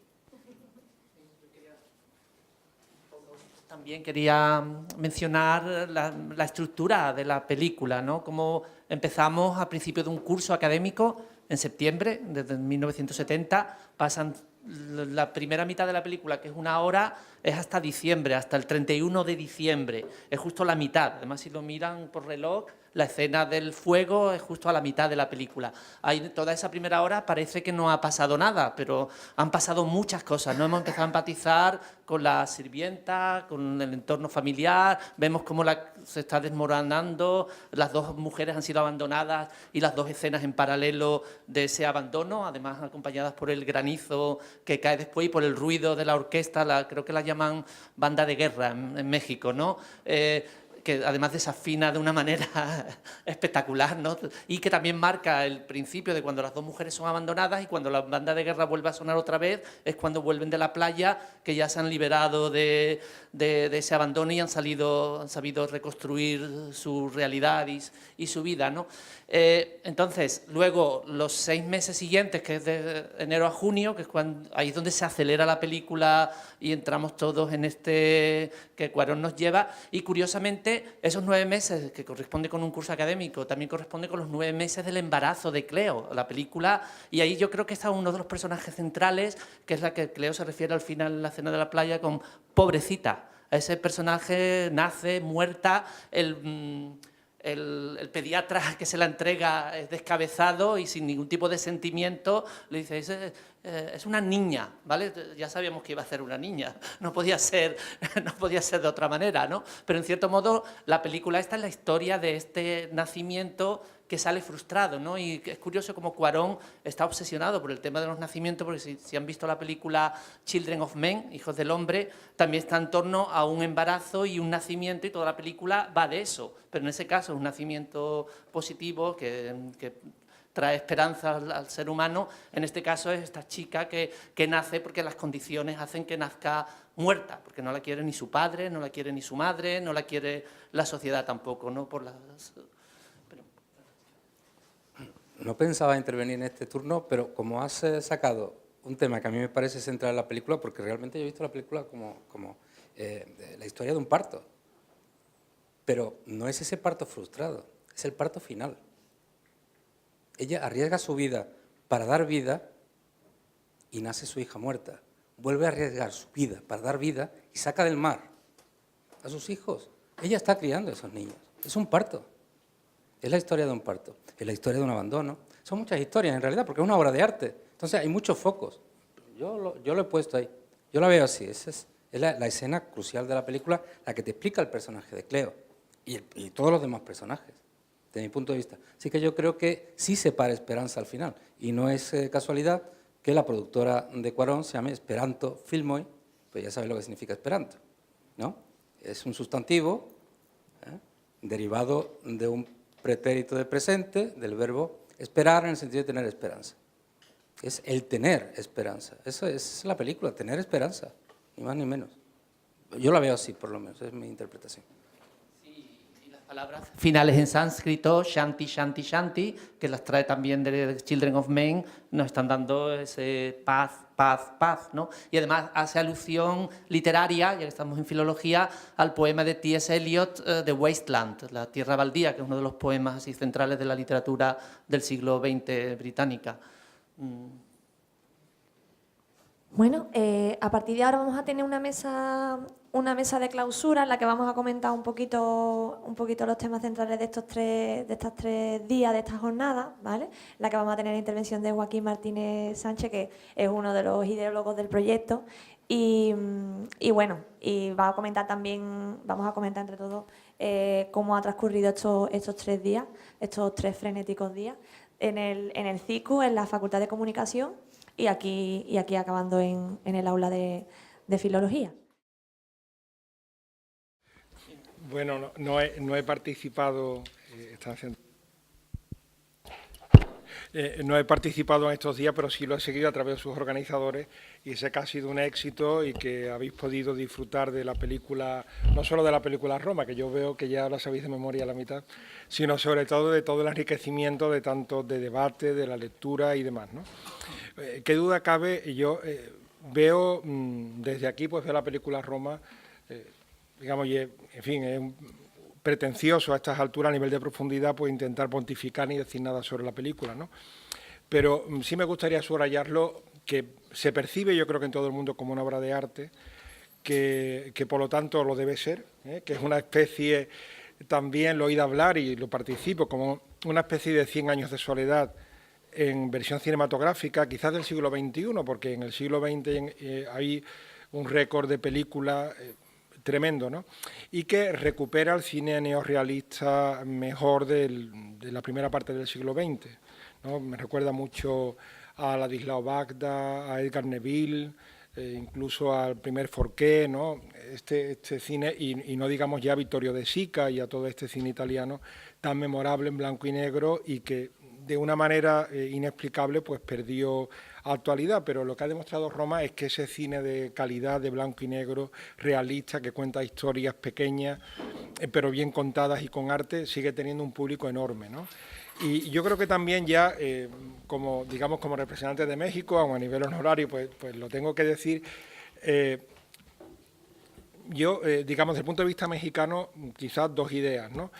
Ha puesto de manifiesto la tremenda calidad del cine de México. Eso no es nuevo, ya desde el Buñuel que se exilió, que por cierto, a Buñuel habría que remontar esta película Roma, yo creo que es Pero tenemos cantidad de cine buenísimo en México en el siglo XX, incluso muy recientemente. Cuarón es quizás el más conocido, pero no es el único, ¿no? Películas en clave cómica. Es un cine fácilmente reconocible, con una escuela cinematográfica que quizás no tiene parangón en otros países iberoamericanos, ¿no? Perú, Colombia, Venezuela, siendo grandes países, no se puede decir que hayan tenido la tradición cinematográfica y cinéfila que tiene México. Y después, otra cosa que llamaría la atención es que, bueno, eso, aparte de que ha sido una campanada de la enorme calidad del cine mexicano que hay detrás, es que en España la película Roma se ha visto como algo propio, o sea, no se ha visto exactamente como cine extranjero. Si pudiera concursar para los Goyas y tal, yo diría, bueno, le damos mejor película extranjera, española, o sea, no se sabría, porque se ha visto como algo propio. Y eso ha demostrado a nivel subconsciente otra realidad, ¿no? Que es que en España, y eso es ahora, imagínate tú, en cómo sería en el siglo XIX, en el XVIII, en el XIX, Iberoamérica y particularmente Hispanoamérica no se percibe como una realidad ajena. Y esa empatía que de Roma en todo el público español, esos éxitos de taquilla, ese éxito de este acto, que en un acto académico llevar a la gente media hora es un mérito. Hay que engañar a los alumnos, decirle que cuenta para las clases, darle créditos, ¿no? Y consigue media hora que vayan a una clase siempre que sea coincidiendo con su hora lectiva, ¿no? Esto de que haya una masa crítica importante con una facultad, pues que no es masiva, como la de Filología y la de Geografía e Historia, ¿no? Y que asista a este acto, pues demuestra que estamos ante un fenómeno que de alguna manera marca pues una época, ¿no? Pero como digo, no se percibe, o sea, digo, si es ahora así, hay que imaginarse cómo en la larga historia de unión entre España y todos los pueblos, particularmente iberoamericanos, hispanoamericanos en particular, cómo debe haber sido esa historia, nosotros que no la hemos vivido, ¿no? Probablemente como ahora, pero mucho más intensa, ¿no? Como una historia donde hay una fraternidad que es mucho más allá del tópico, o sea, se siente como una realidad común, fraternal, y donde realmente, pues, yo creo que películas como esta y sobre todo sensaciones como esta marcan el rumbo de lo que tiene que ser una recuperación con orgullo de esa realidad de unidad y de identidad común como es con Iberoamérica. Hay muchísimas cosas que nos unen. Y esta película pues ha servido para ponerlo de manifiesto. Qué pena, ¿verdad? O sea, el intento no pudo haber sido más, digamos, más intenso, pero es difícil de haber traído a algunos de los protagonistas, porque sin duda hubieran plasmado, bueno, creo que mexicana aquí es Aline, yo creo que por ella, por sus palabras, habéis captado ese sentimiento que ahora intento participar, ¿no? Comunicar, pero bueno, que hubieran sin duda ratificado desde el otro lado del océano, pues ese sentimiento, ¿verdad?, realmente fraternal y sobre todo de una identidad, una correspondencia y una homogeneidad de sentimientos y de enfoque y de valores profundos de la vida, aunque después los países hayan ido por derroteros distintos, evidentemente hay realidades muy distintas, pero sobre esas realidades e identidades distintas hay una realidad esencial. Incluso yo destacaría de Roma lo más destacable desde mi punto de vista es hasta qué punto se asemeja a la España que yo recuerdo de mi infancia, ¿no? Eso quizás es lo que a mí emocionalmente me llegó más hondo, ¿no? Y eso es lo que demuestra esa historia común que uno ve desde la típica película de Cantinflas hasta la de Buñuel. La mayoría de la gente no sabe que las películas de Buñuel de esa época están rodadas en México, porque así de próxima ven las realidades. Bueno, ya me callo porque tiene que ser una intervención protocolaria, me he flayado unos minutitos y cedo la palabra a mis queridos compañeros, a los que agradezco enormemente esta invitación. Primero, dedicar a Roma este ciclo, ¿no? Y después que hayan tenido la gentileza de invitarme, que acojo con enorme gusto. Gracias. Al contrario. Bueno, pues si queréis, vamos a seguir el orden que estaba previsto, ¿no? Interviene ahora María del Rosario Martínez Navarro, coordinadora de Extensión Universitaria y Cultural de la Facultad de Filología. Muchas gracias y buenas tardes, bienvenidos a este acto. Bueno, yo en calidad de represento al decanato como coordinadora de Extensión Cultural universitaria y bueno, pues para mí es un placer tener aquí esta mesa, ¿no? Y que haya también para sintetizar todas las ideas que se han podido compartir durante todos estos días con los alumnos, con todos los especialistas, etcétera. Así que nada, pues para también yo mostrar el apoyo, ¿no?, del decanato a estas actividades y bueno, pues seguir también colaborando en la medida de lo posible para que se sigan pudiendo realizar. Así que bueno, le agradezco a mi colega doctor Juan Pablo Mora por haberme invitado también a estar aquí a esta mesa y bueno, pues para mí es un placer, ¿no? Le cedo también la palabra para tampoco yo robar mucho tiempo, que realmente bueno, pues ustedes son los protagonistas. Muchas gracias por la asistencia, por estar aquí. Y ahora, pues, como queráis. Ya sí, igual. Francisco José Salguero Ladillar, catedrático del área de Lingüística General. Bueno, muchas gracias. Cuando Juan Pablo Mora me propuso estar en esta mesa de clausura, no pude decirle que no, porque lleva tantos meses entusiasmado con Roma, nos ha hablado tanto de la película que pensé que era el momento de ver la película efectivamente y bueno, y compartir esa visualización con todas las personas que han estado aquí y las que todavía están aquí en el aula, porque la verdad es que me habéis aportado muchos puntos de vista y muchos focos, como decíamos antes, que son los propios de una obra de arte. Una obra de arte nunca es unidimensional. Una obra de arte unidimensional no es una obra de arte. La obra de arte es localista, pero a la vez es universal. Y esta película es una obra de arte porque toca temas que son propios efectivamente de la historia de México de principios de los años 70, pero son también temas universales. En ese sentido, también es una película occidental, es muy europea, tiene todo ese aspecto efectivamente del neorrealismo italiano, con muchos homenajes a muchas películas de la época, no solamente a Baida, a Buñuel, por supuesto, pero también, claro, a los grandes maestros del realismo. Como estoy representando al área de lingüística general, que yo creo que ya la ha representado muy bien Juan Pablo, pero bueno, él como organizador está en un segundo plano y hace muy bien. Voy a centrarme entonces, aparte de lo que dije antes, que creo que es un tema que a mí por lo menos me ha llamado poderosamente la atención, el personaje de Cleo como dadora de vida frustrada al principio, como la revolución frustrada, porque no la quería, realmente no la quería, pero al final, heroicamente, sí da vida y saca ese parto del mar, ¿no?, a los niños. Aparte de ese tema y de otros que ya se han tratado, yo me voy a centrar muy brevemente en la cuestión lingüística, que creo que es muy importante. Ya Joaquín ha hablado de la condición, efectivamente, de las lenguas indígenas en México y de la lengua mixteca, pero tenemos que ser conscientes de que en la película aparecen otras muchas lenguas. Aparece Sami, creo recordar, ¿no?, es esa canción que canta... ¿Noruego es? Noruego. Aparece el inglés, por supuesto, aparece el alemán, aparece el francés, aparece el tunsabi, efectivamente, aparece el español, incluso los créditos, el sánscrito, el esperanto. Es una lengua, es una película en la que los personajes, igual que las lenguas, unifican. Es decir, por ejemplo, cuando el niño afea a Adela y a Cleo que hablen mixteco, en realidad no está criticando la lengua mixteca, está criticando no poder comunicarse. Sí, la incomunicación, no quieren comunicarse. Las lenguas son un vehículo de comunicación, nunca de incomunicación. Yo creo que ese es un mensaje que está en la película también muy fuerte, muy importante. Todas las lenguas son vehículos de comunicación. Entonces, entenderlas como una manera de apartarse, de estar al margen, de, digamos, identificarse contra quien no habla esa lengua, contra quien habla otra lengua, yo creo que es uno de los temas que están de fondo en la película de Cuarón y una de las cuestiones que Cuarón critica, efectivamente. Es decir, las lenguas son tan dignas, todas ellas, que todas merecen ser conocidas. Desgraciadamente no podemos hablarlas todas, ojalá, ¿no? Pero bueno, todas merecen ser conocidas y todas merecen respeto. Y ahí yo creo que también hay una clave en la película de Cuarón, que a lo mejor pasa más desapercibida, porque no es el leitmotiv, evidentemente, de la película, pero sí que está de fondo. Hay muchos focos, pero simplemente quería incidir en ese porque creo que también es muy importante. Y muchas gracias a todos por haber venido. Aníbal, profesor de antropología, Catalano-mexicano.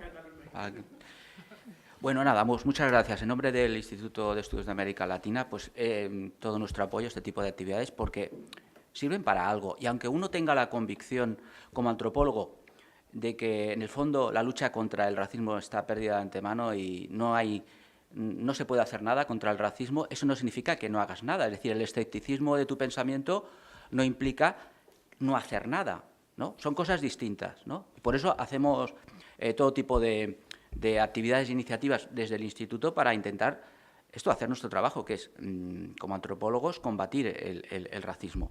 Lo digo porque a día de hoy, como dice Andrés Medina, en la Ciudad de México hoy en día se le ha dado la espalda a toda esta tradición y esta cultura mesoamericana, ¿no?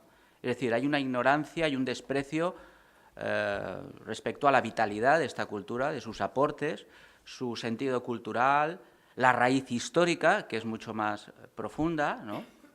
Y creo que este dar la espalda pues, se traduce cotidianamente en protestas, en rechazos, por ejemplo, cuando las propias comunidades indígenas en la Ciudad de México cortan la calle para hacer fiestas, donde se canta y donde se baila, en base a esta tradición prehispánica, donde hacen sus procesiones a los santos, a las vírgenes. Hay todo un elemento ritual fundamental que forma parte del acervo de todos estos pueblos. Esta sería la parte negativa.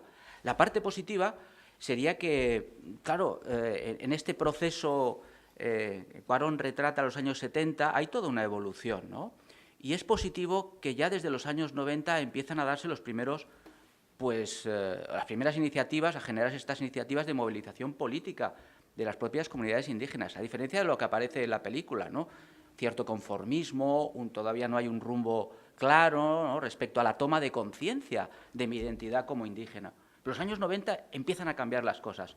La propia Rigoberta Menchú, Premio Nobel de la Paz, declaraba lo incómodo que era trabajar como sirvienta dentro de una familia, ¿no? Y fue Premio Nobel. El artículo 4 y el artículo 27 de la Constitución mexicana fueron modificados finalmente reconociendo la realidad plurinacional del país, cosa que en nuestro país todavía tenemos mucho para andar, lo cual supone un avance.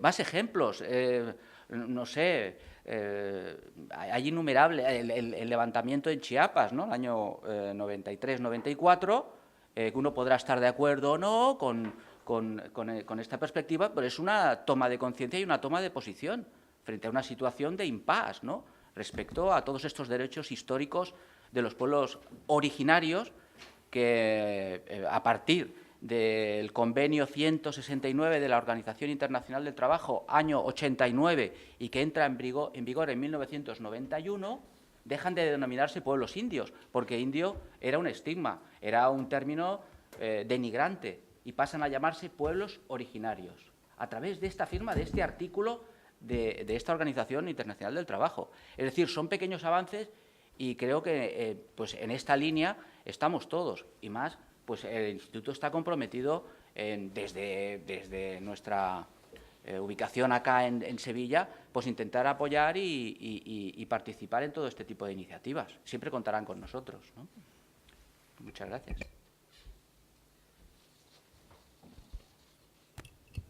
Hola, sí.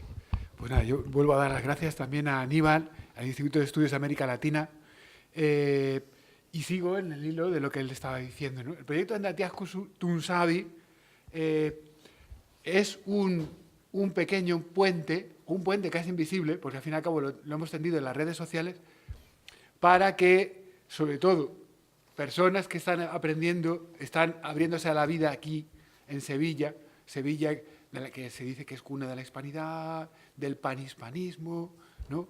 Y donde, de hecho, hemos visto en estas jornadas, han intervenido personas de distintos lugares de América Latina, ¿verdad?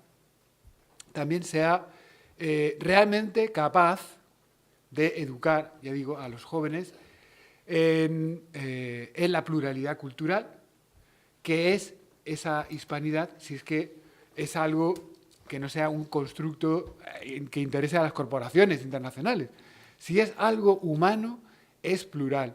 Por lo tanto, los pueblos originarios, para darse a conocer al mundo, para que sus culturas se revitalicen y se puedan participar de la globalización, y estoy hablando de herramientas tan útiles como los traductores, como los buscadores o navegadores, que nosotros conocemos porque participamos de ese movimiento que se están haciendo también en lenguas originarias, pues que también se pueda promover desde nuestro país en el marco, pues, de esas instituciones que hemos creado para difundir la cultura hispánica.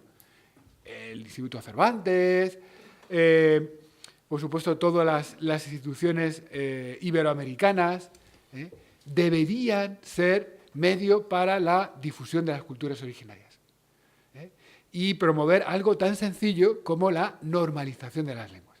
En las jornadas que hemos celebrado, hubo una en la que yo participé que se dedicaba a las lenguas en Roma. Las lenguas en Roma. Estupendo. A pesar de las enormes dificultades técnicas que tuvimos, porque es que no contábamos con la infraestructura necesaria, pero bueno, de manera casi doméstica, conectamos por Hanout y por WhatsApp con personas en México, ¿no? Con Ofelia Pineda, que es una mujer ñasabi, una mujer indígena extremadamente brillante, con un pensamiento propio, que se expresa en estos eventos y en las videoconferencias que hemos tenido con ella, y que ha estado aquí una vez, ¿no? Estuvo una vez durante un mes entero y la disfrutamos muchísimo, pero es una colaboradora del proyecto. Y también con Nancy, una de las actrices, quien hace el personaje de Adela, que en realidad, como ella poco a poco nos fue confesando, pues ha sido coautora del guión de Alfonso Cuarón. Quiere decir, toda la parte mixteca de la película se ha cocido gracias a Adela. Adela fue a buscar a Yalitza, Adela imaginó situaciones del trabajo doméstico entre mujeres indígenas, Adela le resolvió muchos problemas y participó con un equipo en la producción de esa película, ¿no? Pero ella lo vive con mucha humildad, hay que decirlo que lo vive con mucha humildad. Y nos confesó un problema que tienen ahora mismo los Nasan, que es que hay muchas variantes y que las variantes se convierten en una barrera para comunicarse entre ellas y ellos mismos, ¿no? Ahí me extrañó, la verdad, pero teniendo en cuenta que ella es una maestra, pero el problema, ya digo, es que no se ha conseguido, no se ha ayudado a normalizar la lengua, ¿no? Eso es algo que pueden hacer las instituciones, la academia lingüística, ¿no? O sea, nosotros somos conscientes de la importancia de que haya un estándar en el español y al mismo tiempo se potencia la diversidad. Sí, pero con un estándar, porque si no, pues no es posible la comunicación. Aparte de esto, lo que se comentó en esta mesa, y de habernos asomado a la cultura del pueblo de la lluvia a través de las mujeres, que nos da una imagen muy positiva de esa cultura, una imagen en la que la lengua es un instrumento de las emociones, está al servicio de la empatía y de la relación humana, ¿no? Bueno, pues también lo hemos visto como eso también puede ocurrir en español, ¿no? Porque las mujeres se acercan, hablando en español, se acercan entre sí, la señora de la casa se acerca también a Cleo, le reconoce su valor, así es en la película, ¿no? En la película es un reconocimiento de toda la familia al valor de Cleo como dadora de vida, ¿no? Lo que hemos visto desde el principio, desde la primera mesa, es que esta película es disruptiva. Y dices, bueno, pues ese planteamiento tan buenista, ¿no? ¿Cómo puede ser disruptiva esta película, ¿no? Sin embargo, lo es porque se ha hecho en blanco y negro, porque no ha utilizado los canales de distribución habituales en grandes producciones audiovisuales que utilizó Cuarón en otras películas, y lo ha hecho para poder hacer una película distinta. Efectivamente, esa película no es una película de acción, como si lo era Hijos de los Hombres o Gravity u otras famosas de Alfonso Cuarón. Es una película que no es solamente cine de autor, porque, como bien dijisteis vosotros en la mesa inicial, es una escuela de cine. Esta película, por sí sola, es una escuela de cine, donde están presentes todos los movimientos de la historia del cine, ¿no? Desde las primeras proyecciones, pasando por... no hemos hablado del humor en la película, pero hay humor en la película, ¿no? Hay elementos cómicos, tragicómicos o cómicos, ¿no? Por supuesto, la Nouvelle Vague, que él la ha reivindicado. Cuando le dieron el Oscar, reivindicó la Nouvelle Vague, ¿no? Y, bueno, pues incluso el propio cine indígena, que es capaz de crear atmósferas. Si conocéis el cine de Ciro Alegría o de el corto que hemos visto en 2 sesiones recientes, ¿no? De Itandewi Jansen, que es una directora mixteca, hija de un profesor holandés y de una madre mixteca, ambos expertos en recuperar la memoria histórica del pueblo mixteco, ¿no? Bueno, pues digo que ese encuentro de culturas se ha hecho con una película que es no cine de acción, sino cine de emociones, ¿no? Cine de emociones. Disruptivo, también en el sentido de que no nos pega un discurso, ¿no? A mí me encanta, por ejemplo, el cine de Manuel Oliveira, un director portugués que hizo una película preciosa en varias lenguas, donde los personajes hablaran en varias lenguas. Todos, al fin y al cabo, de la misma clase social, viajando en un barco, muy chulo, ¿no? A mí me encantó. Pero claro, esta película es otra cosa. Es una película en la que se encuentran registros sociales distintos, bagajes culturales distintos, y lo que prevalece es la emoción. Y la película nos emociona. Yo cada vez que veo esta película lloro, a lo mejor soy un llorica, ¿no? Pero muy orgulloso de serlo. Es impresionante, ¿no? Cómo es capaz de llegar a nuestras emociones porque las representa. Yendo al personaje de Yalitza, al personaje que representa a Yalitza. Yalitza es la protagonista, efectivamente, toda la película está construida sobre ella, eso lo ha dicho Cuarón, o sea que es así, es su intención autorial, pero a Yalitza no se la ha valorado todo lo suficiente como actriz, ¿no? Quizás si se hubieran atrevido a darle el Oscar, ya hubiera sido incontestable, ¿no? Yo he oído decir a personas que es que Yalitza es una persona que, como no tiene formación como actriz, le cuesta expresar emociones. No sé, yo he visto la película unas 25 veces. Entonces, todavía no soy capaz de detectar qué error de interpretación hay en Yalitza. No sé, es que es perfecta, ¿no? Hace una interpretación perfecta, totalmente ajustada al guión. Y, por supuesto, aportando mucho de sí misma, ¿no? Aportando mucho de sí misma. Y creo que lo que más expresa Yalitza son emociones. Claro que es verdad que hay partes de la película, ¿no?, donde también expresa apatía. Y, bueno, pues cualquiera que haya vivido en clases sociales, gente necesitada, ¿no?, sabe que la apatía es una defensa. La apatía es realista. Entonces, como actriz, es también realista en los momentos en que se muestra apática. Pero al final estalla, como vimos, en el momento del nuevo parto, que decía Francisco, ¿no?, cuando por fin consigue expresar lo que llevaba dentro, ¿no?, y había reprimido durante meses. Con esto que hilvanado, he intentado resumir todo lo que se ha dicho y, por supuesto, no lo he conseguido. Así que yo os aconsejo que veáis la grabación de las distintas sesiones. Ha sido nuestro homenaje a México, nuestro homenaje a los pueblos originarios, nuestro homenaje a las mujeres, porque la mesa que fue más brillante fue la que protagonizaron ellas, ¿verdad? Y bueno, pues no me queda nada más que daros las gracias. Hemos sido capaces de estrenar Roma en Sevilla, y esperamos que también tengamos otras oportunidades. Por ejemplo, en la Noche de los Investigadores, que estamos organizando una especie de kit de rodaje de la película Roma. Espero que participéis también, pero esta vez como protagonistas en el rodaje de la película. Muchas gracias.